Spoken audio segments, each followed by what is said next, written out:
Buenos días, maestros y alumnos presentes. Hoy les vengo a explicar el tema El paso de la filosofía medieval al Renacimiento.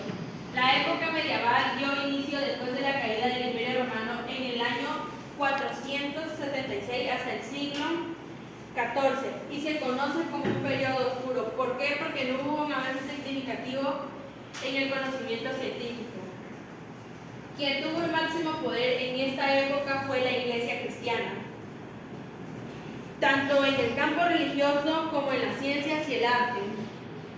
Cualquier teoría que contradijera las palabras sagradas, que era la Biblia, eran censuradas por la Iglesia. Durante la Edad Media, la filosofía se volvió esclava de la teología. Es decir, la filosofía solo se veía como una herramienta para explicar racionalmente lo que sucedía a su alrededor. Toda teoría que contradijera lo dicho en la Biblia era visto como herejía y su autor era enjuiciado. Si no se le trataba de sus pecados, iba directamente a la hoguera, pero si era tratado de sus pecados, simplemente recibía un castigo, pero no el castigo de la muerte, que era ponerse en la hoguera y morir quemado. De ahí, después de que la Edad Media duró siglos con el poder de la Iglesia, todo inicio tiene su final y la Edad Media llegó a su fin, dando inicio al pensamiento renacentista. El Renacimiento representa una sandía aurora, un auténtico despertar de la conciencia humana. ¿Por qué? Porque en esta época ya no existía la ignorancia, que en la época medieval se veía muy continuamente y que todos lo practicaban sin ningún repertorio.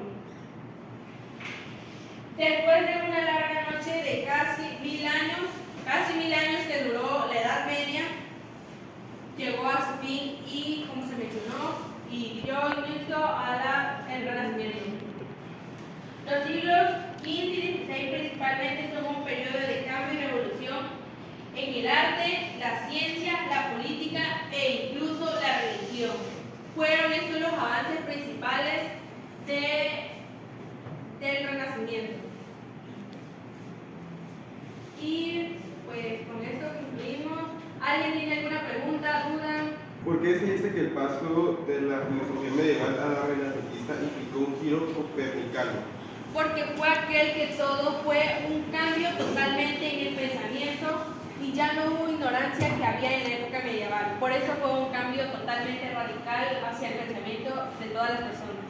¿Cuáles son las aportaciones en la filosofía renacentista? Principales aportaciones a la filosofía renacentista fue en la política, el arte, la ciencia, la tecnología, entre otras muchas más que se entrelazan. ¿Cuáles fueron los principales filósofos medievales? Los primeros filósofos medievales, quienes son los más importantes, fue a San Agustín de Hipona, Mario Victoriano y entre otros muchos más que entrelazan una lista larga. De otro punto de vista, otros filósofos que aportaron en el Renacimiento fueron Energía, que dio su aportación que la Tierra era el centro de atención y que todos los planetas giraban a su alrededor. Pero después llegó Nicolás Copérnico, que desmintió esa teoría y dijo que el Sol era el centro de atención y todos los planetas giraban a su alrededor.